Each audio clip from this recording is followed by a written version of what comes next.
Film दे देते हैं, एक कहानी दे देते हैं, 2 लाइन में दे देते हैं। ये इस महागाथा की खासियत है। इसी वजह से इसमें 1000 गाथाएं इन्होंने समाहित कर दी। हर 2 लाइन की गाथा को आप 20 पेज में आराम से लिख सकते हैं। एक चीज तो ये। दूसरी चीज असंबद्धता। आप इसको पीछे से पढ़ना शुरू करें तो भी उतना ही आपको आनंद देगा और उतना ही समझ में आएगा और उतना ही ग्रहण करेंगे जितना शुरुआत से करिए या बीच से करिए। तो प्रबंध काव्य की ये विशेषता होती नहीं है। किस्सा आपसे छूट गया कि पिछले अध्याय में क्या हुआ है तो आगे वाला नहीं समझ में आएगा। लेकिन ये जिस हिसाब से इन्होंने लिबरल तरीके से चीजों को संक्षेप में कह करके आगे बढ़ते चले गए हैं, उसमें ये बहुत बड़ा पाठक के लिए सुविधा है कि जहां से चाहे वहां से पढ़े और उसको पूरा आनंद मिलेगा। ये छोटी बात नहीं है। कभी हो सकता है इस पर कोई बड़ा काम करेगा तो इसको अच्छी तरह से रेखांकित किया जाएगा। एक बात, क्योंकि बहुत कम में ही बोलना है। दूसरी बात कि इसमें 1000 अवधि के ऐसे शब्द हैं जो हम सब जानते थे लेकिन प्रयोग में नहीं थे तो भूले हुए। और जब आप उनको पढ़ते हैं तो लगता है कि हाँ ये तो मैंने सुना था, ये तो बोला जाता था, अब ये नहीं है। तो अगर कोई अवधि का शब्दकोश बनाना चाहे तो यह किताब उनके बहुत काम आएगी। और मुझे तो लगता है कि बना ही देना चाहिए, क्योंकि हमारे शब्द तो विलुप्त होते जा ही रहे हैं। जैसे हमारी फसलें विलुप्त होती जा रही हैं। अब पुराना धान, पुराना चावल नहीं मिलेगा, नए उन्नतशील चीजें मिल रही हैं, लेकिन रिकॉर्ड में तो पुराना भी होना चाहिए। इस लिहाज से भी ये किताब बहुत महत्वपूर्ण है और सामाजिक अध्ययन के लिए बहुत महत्वपूर्ण है। जैसे अभी उन्होंने एक कविता अपनी पढ़ी थी कि वो जो बहू है विधवा, उसके पेट में गर्भ रह गया और वो कह रही है कि इसके लिए अपनी सास से कह रही है कि तुम ही जिम्मेदार हो। इसका मतलब उसको किसी के सामने परोसने में सास ने भी मदद किया होगा। हो सकता है सास का जिससे नजदीकी रही हो उसने उसको गिफ्ट में प्रेजेंट करने किया, या हो सकता है उसी के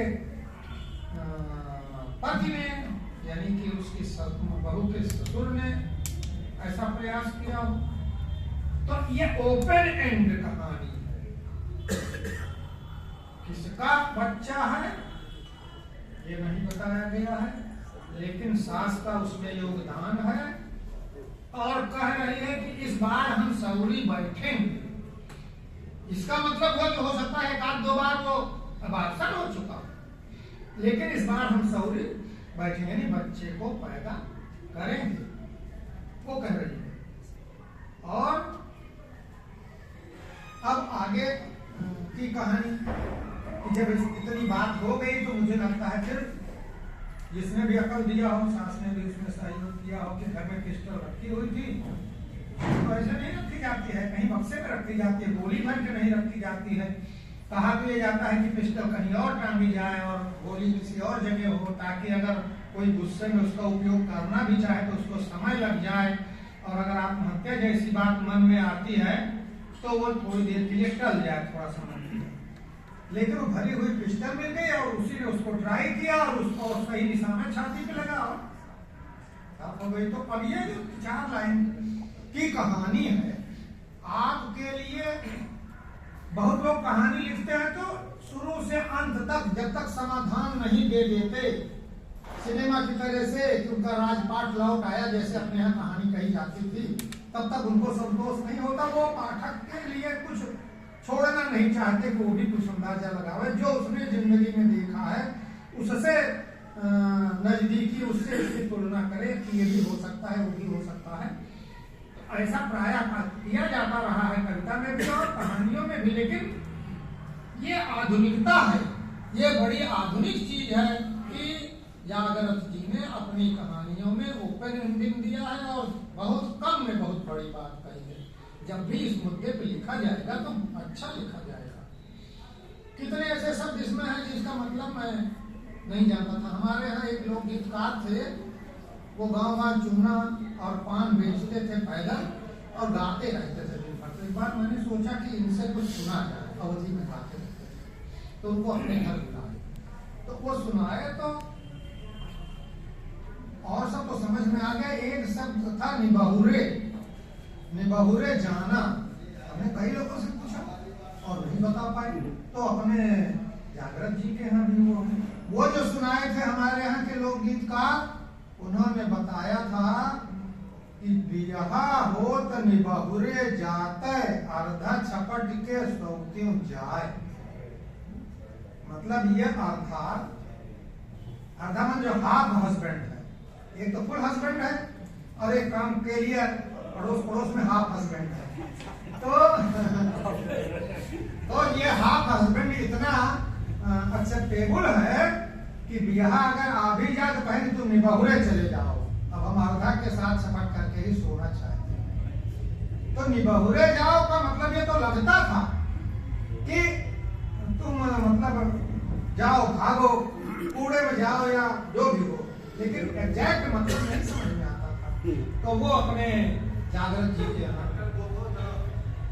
तो इस तरह बहुत विविध प्रकार से जागृत जी की यह संरचना, यह पुस्तक अद्वितीय है।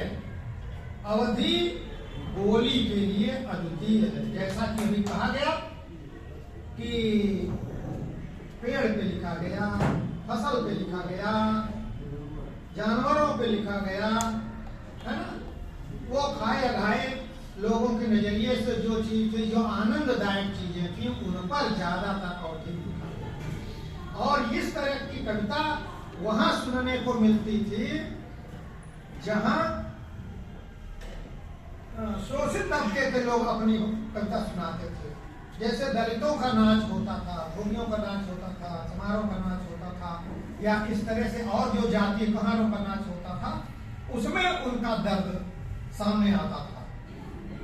तो वो दर्द लेकिन वहीं रह जाता था, वो प्रिंट में नहीं आता था।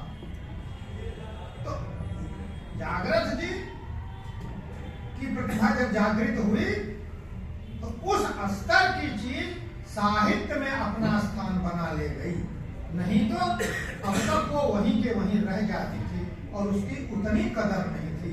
अब ये क्योंकि विद्वानों के बीच में प्रिंट के रूप में आई, ये ले आए, तो अब इसकी भी एक जगह बनेगी। और पूर्वज कितने बड़ी बड़ी बातें करके, बहुत त्रासक बातें करके चले गए और वो जगह अपनी नहीं बना पाई। तो इस लिहाज से भी जागृत जी का यह प्रयास बहुत ही सराहनीय है। आगे उनकी और चीजें आए और इस धारा को वो कायम रख सके, क्योंकि वही कर सकते हैं, सबके पास ये चीज नहीं है।